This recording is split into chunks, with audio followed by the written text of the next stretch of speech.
Welcome to early U.S. Census questionnaires, 1790 to 1860. I'm Katie Springer. I'm a government information librarian at the Indiana State Library. I've been with the library for 15 years, serving as the State Data Center Coordinator in cooperation with the U.S. Census Bureau. The data center is here to help data users gain access to good public data. So a big part of that is helping people access data in the census, and that includes the historical censuses all the way back to 1790. The US Census has been taken every 10 years from 1790 to 2020. Thus, it's called the decennial census. Questions asked of US inhabitants during decennial censuses have grown and reduced in number and have changed significantly over the last 200 years. As a nation, we have participated in 24 decennial censuses thus far. In this presentation, we'll take a look at the early census forms used by enumerators and the population schedules of the US Census. Rather than try to run through all 200 years of censuses in 1 hour, we're going to focus on the forms that are used during the first 8 censuses leading up to the time of the Civil War. The language used in some of these forms refers to terms that display the racial inequity of their time, so I do my best trying to present the authentic facts from this time period while using updated terminology.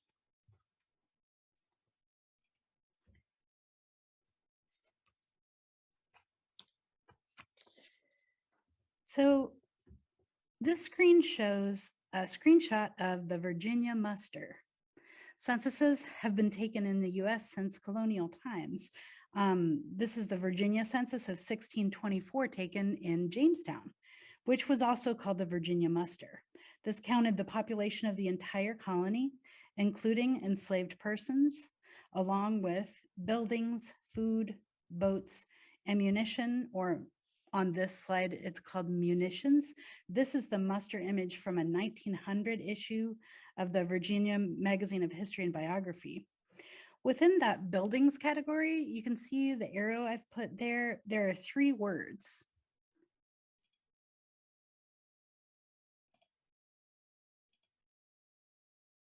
So right here, houses, stores, forts, followed by an unusual one, palisados. Can anyone guess what that might be? So I'm going to ask you to think about what that might be as a building that would have been counted, and I'll ask you later on during the presentation if you can come up with an answer to that. This Virginia muster of 1624 was followed much later in 1698 by a New York census, which included what is now Vermont and counted 18,067 citizens. And that was back when states actually had their own censuses.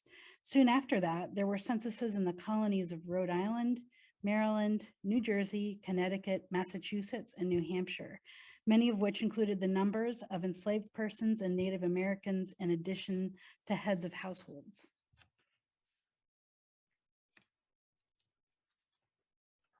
Then we jump ahead a bit to 1787.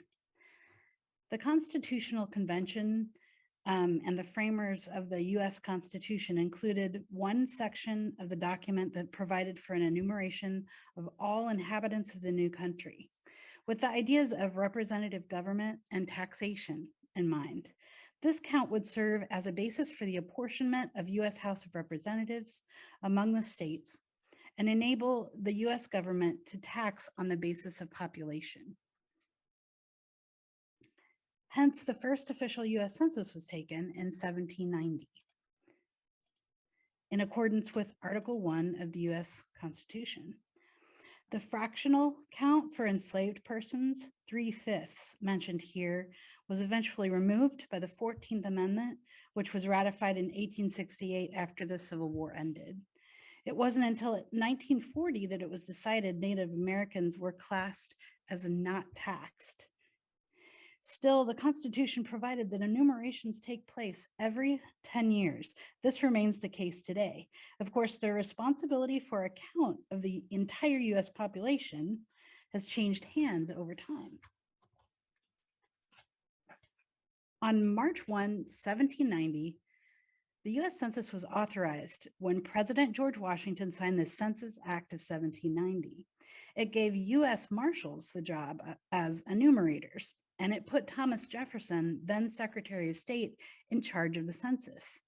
The Secretary of State was given directorship of the U.S. Census for the following 5 censuses. So the first one was Thomas Jefferson, and then 1790, 1800, 1810, 1820, 1830, and 1840 changed responsibility as time went on. In August of 1790, the U.S. Marshals and their assistants, 650 people in total, began to physically collect the data for the first census. Marshals remained responsible for enumeration until the census of 1880. The 1790 census was to be completed in 9 months.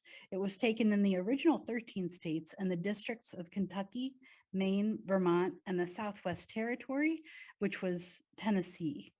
Though U.S. Marshals had specific pieces of information they were required by the Constitution to collect, there were no requirements for the forms or schedules they were to use. So printed schedules were not available until 1830 census. As a result, the differences on forms are evident in different states. Here is an example of one of the fancier forms for the first U.S. Census. This was for the inhabitants of Boston, Massachusetts. When it was blank, this questionnaire obviously came from a printer. Of course, it was in Boston, so by this time in the US, enumerators may have had access to the process of stereotyping or printing multiple copies of the same page. And this would have been useful for multiple census forms. Not all forms were this fancy, however. The groups of census enumerators had the choice of what paper to use, and they had the responsibility for creating the columns that you see and lining the paper. The categories of information on this particular form contain the only items asked on the first US Census: names of heads of families, number of free white males of 16-year-old and upwards, numbers of free white males under 16 years, number of free white females, number of all other free persons, and number of enslaved persons. For this first census, James Madison had initially proposed an additional question be added about employment, the number of persons employed in the various arts and professions carried on in the United States. One of the first drafts of a census schedule listed 30 different occupations for individuals to check off. Ultimately, however, the Senate decided that the 5 original questions were enough to do the job of congressional apportionment. An occupation question did not appear on census forms until the 1820 census. Here's another image from the 1790 census from Hanover, New Hampshire. It contains fields at the top of the page handwritten by the enumerator. And you can see that large, elegant handwriting at the top of the page spelling out the headings, names of heads of families in Hanover. And the grid marks from both sides of the page, you can kind of see the other second side of that page showing through in this scan. These census images are accessed using Ancestry.com, which lets you print, save, and email census forms. Ancestry provides access to all of the state schedules that are known to exist from the National Archives and Records Administration. As some of you know, names are indexed on Ancestry.com. Users can search by name, census year, or location. Since pre-1850 records only identify the name of the head of household, these early records can be used to track ancestors' movements prior to 1850, distinguish between individuals with the same name, identify possible children that you may not be aware of in the family, identify possible parents for your ancestor, and identify possible relatives among neighbors. And so just so you know, if you do visit the state library, we have Ancestry.com for available for free, because that subscription price, if you join as an individual, is pretty hefty. We're going to move on to the 1800 census. So information collected for the 1800 census differed from 1790 in one way. free white males and free white females were divided into age groups. So you start to see a division of age groups here. The age groups are under 10, 10 to 15, 16 to 25, 26 to 45, and 45 and over. The census still used names of heads of households and collect numbers of free white males and females, plus all other free persons except Native Americans not taxed. And also enslaved persons were counted in this census. For those of you who want some help deciphering the terms on census schedules while you perform research, Ancestry.com provides blank decennial census forms with legible fields of information, so you can go in and see the actual terminology typed out. These are especially helpful with the early census questionnaires when the headings are handwritten on the forms. So here it gives you the actual terminology printed in legible forms, so you don't have to rely on the schedules if you're looking at those original schedules. You can find the blank PDF forms of the questionnaires for every year of the US Census on the Ancestry website under US Census Forms. You can also use these sheets to fill in your own results if you'd like, as you find information about members of your family or other people that you're researching. So moving on to 1810. This census collected the same information as the previous two censuses. This particular questionnaire reads across the top, schedule of the whole number of persons within the division allotted Lydell Wilkinson. So this was most likely the Assistant U.S. Marshal's name. This schedule is from Gallatin County, Kentucky, which shared a border with Indiana Territory during the 1810 census. Of course, this was before Indiana was a state.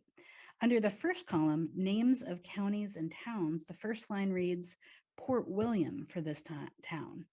The remainder of lines on this page are marked ditto, spelled out, which I thought was kind of interesting.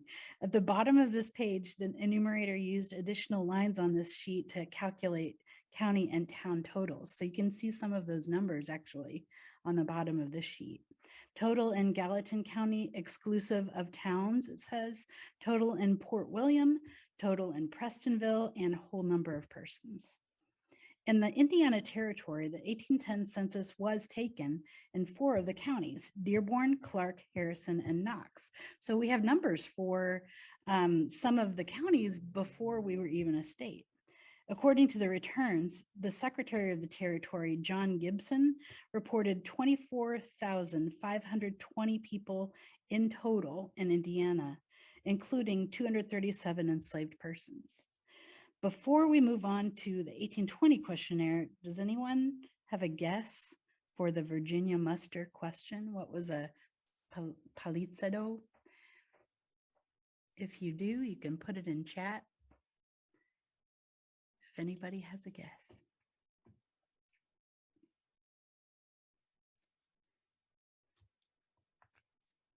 Well, I will tell you what it was.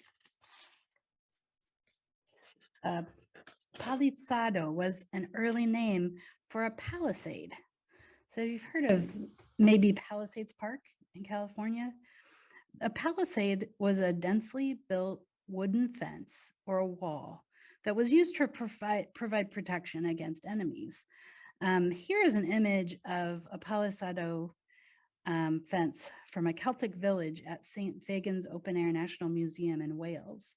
So you can see the hand-built palisades were carved in a way such that there were points on the top, and that was so nobody would be able to jump the fence easily or climb the fence easily.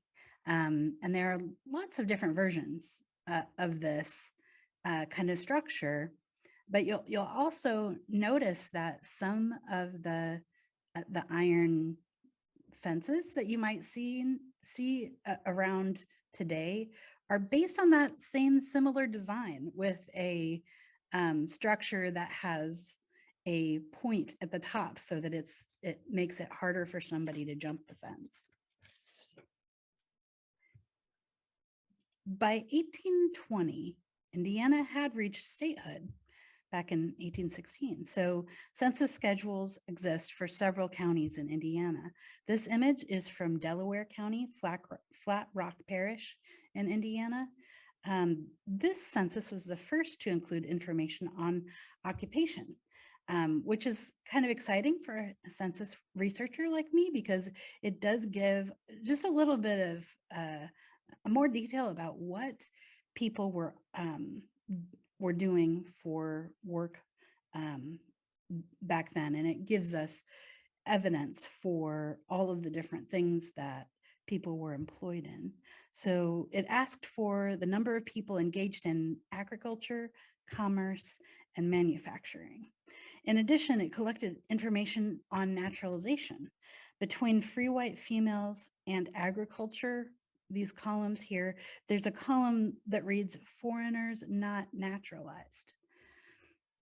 The 1820 census was the first to collect the sex and age of the enslaved population, which is an important thing to include when you're talking about African American genealogy, which is notoriously difficult because we have limited information. So those last two sets of columns separate enslaved and free people of color by gender into the following age groups: under 14, 14 to 25, 26 to 44, and 45 and upwards. This is especially helpful for genealogists who are searching for people of color in the census, as there's often not a family name given. So you estimate where the person was during the time period. It's a little bit trickier to really go back in time for families who are families of color. For more information on African American Black population in Indiana, there's a really good piece from the Indiana Historical Bureau that I've linked here on the bottom of the page. It's called Being Black in Indiana, and it tells a little bit about the details of what information was given on certain censuses. And I will be able to give you slides from this presentation as soon as it is finished. 1820 was the last census year that U.S. Marshals were responsible for supplying their own paper and writing in the headings. So you're going to start to see these actual print schedules, and they become more uniform over all states. So marshals and their assistants across the U.S. used these printed schedules supplied by the U.S. Secretary of State for every state and territory. So although I'm sure that was a positive, progressive thing to have access to uniform schedules, a little bit of that personalization is taken out because, it's kind of neat to see how every state dealt with having the responsibility of writing in everything. So you get to see that really lovely handwriting on the schedules pre-1830. And now you can still see some of that handwriting from the way that the enumerators filled in the names. But of course, all of those columns are printed instead of written in. The way that the Census Bureau tells it in 200 years of census taking, 1790 to 1990, before this census, marshals and their assistants had to use, quote, whatever paper was available. They had to rule it, write in the headings, and bind the sheets together themselves. So you can find evidence of those handwritten headings for many states and counties using the View Original Record feature on Ancestry.com. From now on, these schedules were to be used for enumeration across the country. The new questionnaires were 18.5 inches by 16 inches and were printed on both sides. This is the first page of a completed schedule for Jeffersonville, Indiana, containing spaces for names of heads of household and enumeration fields designated for free white persons, divided by sex and age. This census completely reworked the age groups for free white males and females. So it added to the age groups. There were now 13 distinct age groups instead of just 5, ranging from under 5 years old to above 100 years old. So that shows us that people were living longer as of the 1830 census.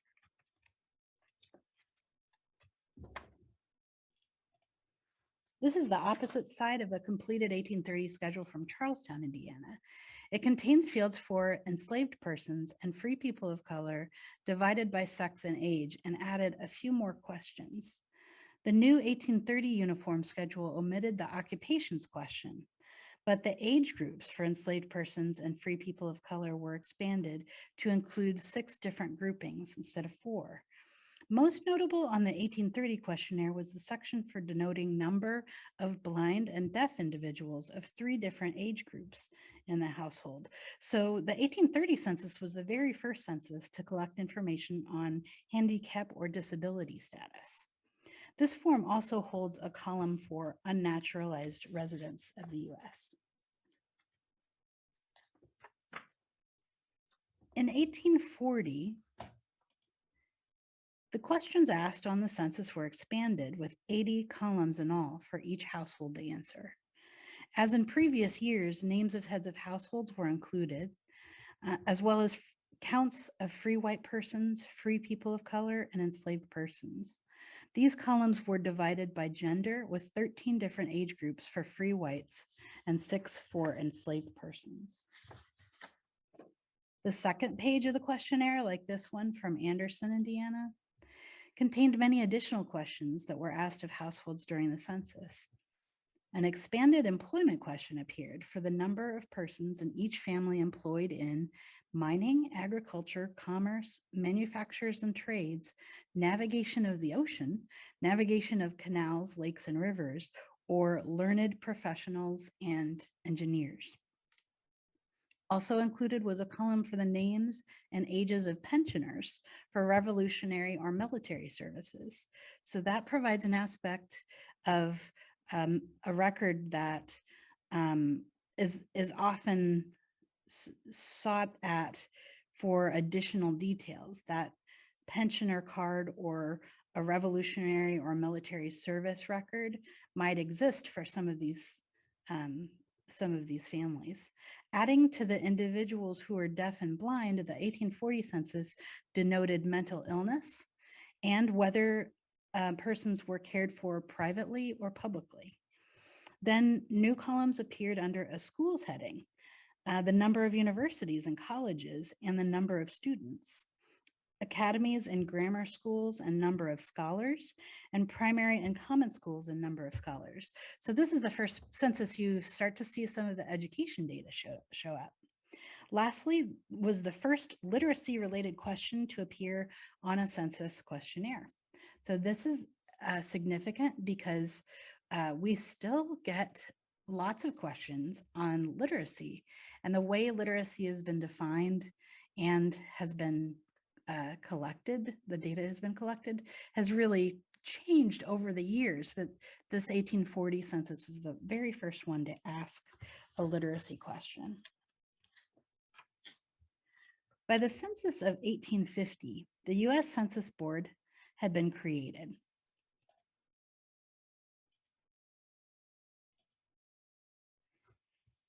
With Joseph C.G. Kennedy as secretary. As told by Margot Anderson in the American Census, quote, in the fall of 1849, the Census Board asked Lemuel Shattuck of the American Statistical Association and Archibald Russell of the American Geographical and Statistical Society to come to Washington to help Kennedy draw up the schedules. They did so, and the process of census taking was changed forever. Shattuck, Russell, and Kennedy restructured the census schedules to collect individual level data. When Congress returned in December 1849 and found the Census Board and its secretary had indeed been busy. These changes resulted in the census schedules we use today to locate individuals and place them at a certain time in a particular place. This census had extensive instructions for the enumerators to lessen the number of errors created by so many different census takers across the country. For more information about exact instructions, you can read the Census Bureau's booklet, Measuring America, the Decennial Census from 1790 to 2000. And that booklet's available as a PDF online. This was a significant change because it made everything a little bit more granular as far as getting to specific data on specific people. On all censuses that came before, you had a head of household name, so you maybe had one family name, but you didn't have every single resident listed within a housing unit. And beginning in 1850, we started to be able to track individuals over time. So that is a huge boon to genealogists because it added that extra detailed data on every individual living within a housing unit. Schedule 1, like this example, was for the free population or free inhabitants, and it contained 13 questions. Name of the person whose usual place of abode on June 1, 1850 was in this family. Then age, sex, color, profession, occupation, or trade for males, value of real estate owned, place of birth, naming the state, territory, or country, marital status, whether they attended school, whether the individual could read and write, and whether deaf, blind, mentally ill, intellectually challenged, or having been convicted of a crime. So that's the first time we see crime data collected on an individual. In 1850, Schedule 2 deleted the names of heads of household where enslaved individuals works. For genealogy, this is very useful. Unfortunately, the schedule names only the householder and does not list individual or family names, but it does list characteristics: age, sex, color, whether what was called a fugitive of the state, whether the person was emancipated, and whether deaf, blind, mentally ill, or developmentally or intellectually disabled. The schedule that was initially recommended by the Census Board in the months before the 1850 census did include the name of each individual and place of birth, the number of children born to enslaved females, and the number of children known to be alive or dead, and a controversial question about race. These questions were deleted one by one the year before the census in heated congressional debate. In 1860, there were 6 total census schedules. The printing of schedules was done by the new U.S. Government Printing Office, now called the U.S. Government Publishing Office, instead of by private contractors. The marshals and assistant marshals were still in charge of enumeration. Schedule 1, the census schedule for free inhabitants, was very similar to the 1850 census schedule. It listed individuals, and there was a 14th question added, value of personal estate, next to value of real estate. So we start seeing value of actual land and building in this particular census. Schedule 2, as in the census of 1850, listed enslaved individuals by householder. This was the last census which contained a schedule such as this. Of course, there would not have been one in Indiana because the Indiana Constitution outlawed slavery.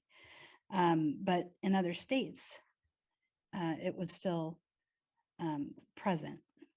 After the Civil War had ended in 1864, this population was no longer separated out in the census. And in the 1870 census, Schedule 1 asked for simply inhabitants and did not divide out. This image is from the 4th Ward of the city of Louisville in Jefferson County, Kentucky.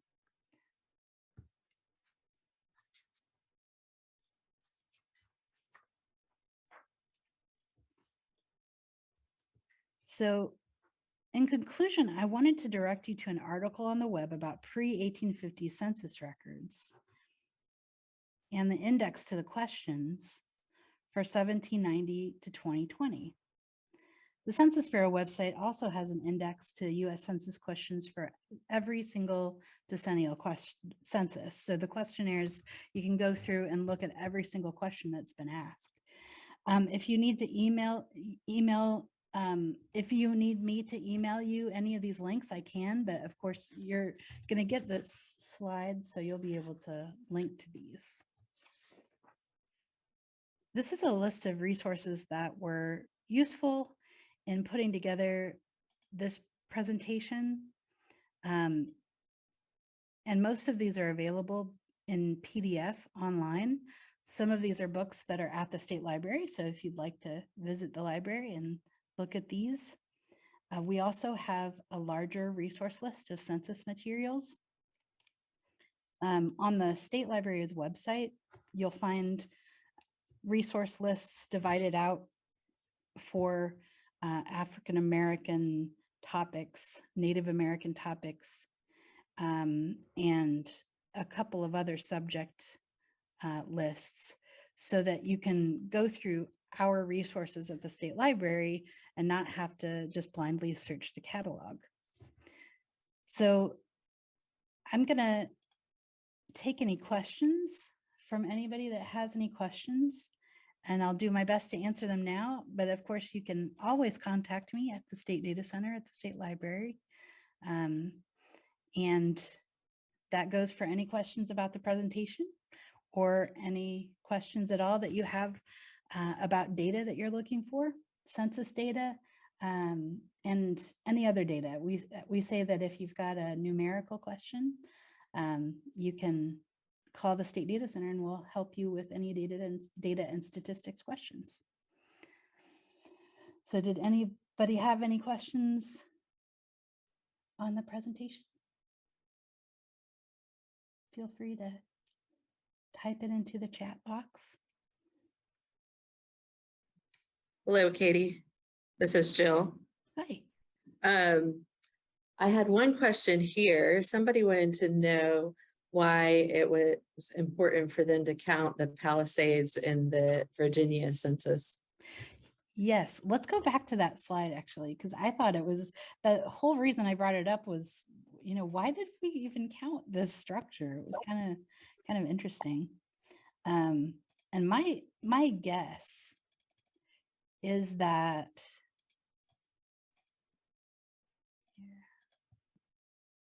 Is it an Italian term? you can see my bunny. Probably. That's Toffee. We just had a pet contest at work, so I submitted that. Yeah, let's go back to that Virginia muster. My guess is that it was because of the materials used, and because that might have been an economic impact to what was being spent by certain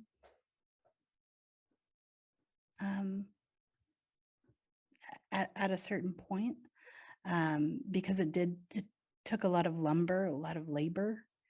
So that is my guess. But if anybody has any ideas about why they might have counted that, along with houses, stores, forts, and these heavy palizados. I don't even know if I'm pronouncing it correctly. But yeah, it's my assumption that they would have been pretty hefty, valuable things, and that is why it would have been counted. And you can see that there aren't too many cities where they counted them either. Like there's Elizabeth City here that had 19, and how they would number that, I don't have a sense of that either. I'd have to do a little bit more research to find out whether or like how long would make one palisado. And then let's see, Warisiyak has 2.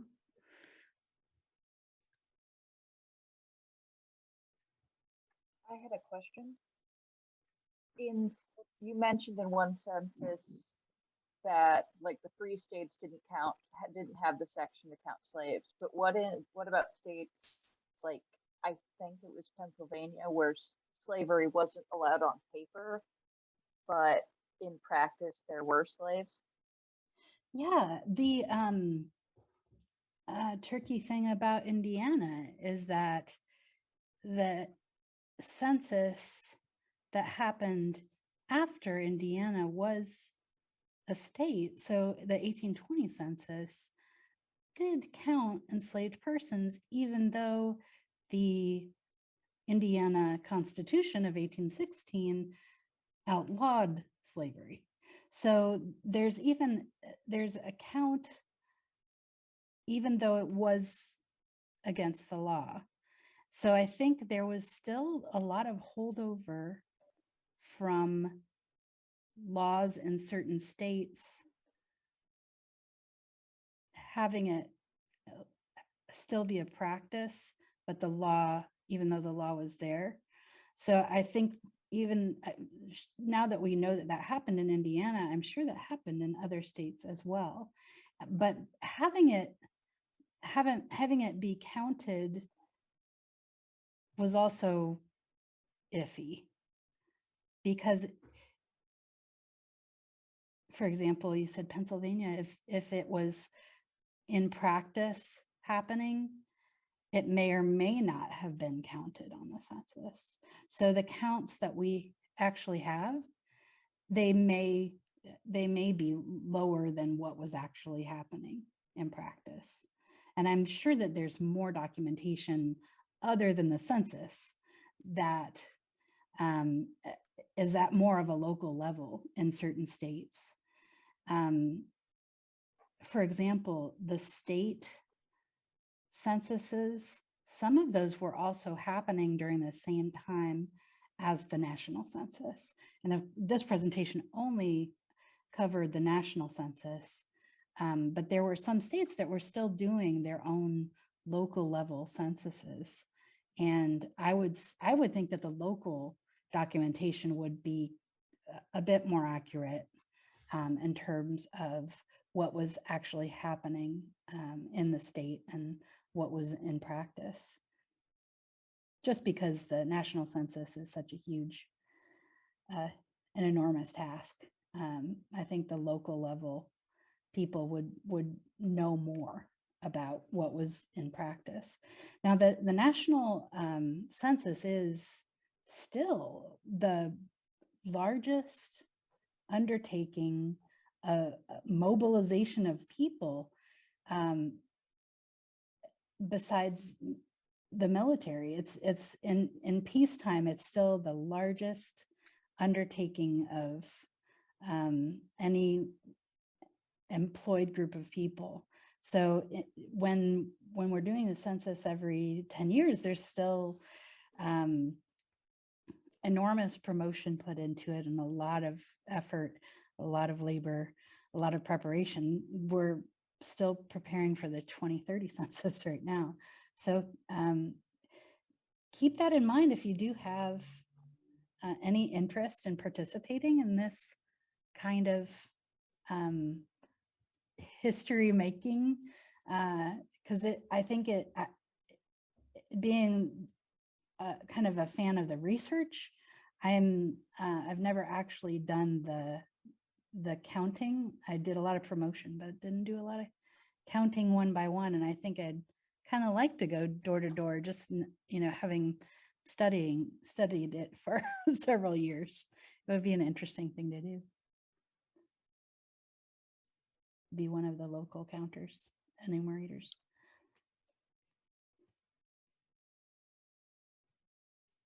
Right. Any more questions? Does anyone else have questions? You can type them into the chat or unmute them, unmute yourself. Also, if you need LEUs,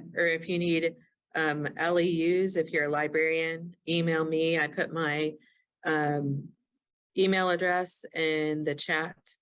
So you can email me. My email address is jgarrison@myfcpl.org. And upcoming at the end of the month here, October 25th, the Clinton County Genealogical Society is having Andy and Brenda Robertson speak. They are going to be sharing a case study called, they've entitled it Surname Conundrum, because they found in doing research that the family line, the surname changed about 5 times. So that was quite fun for them to unravel, and they're going to share that with us. That's October 25th at 5:30.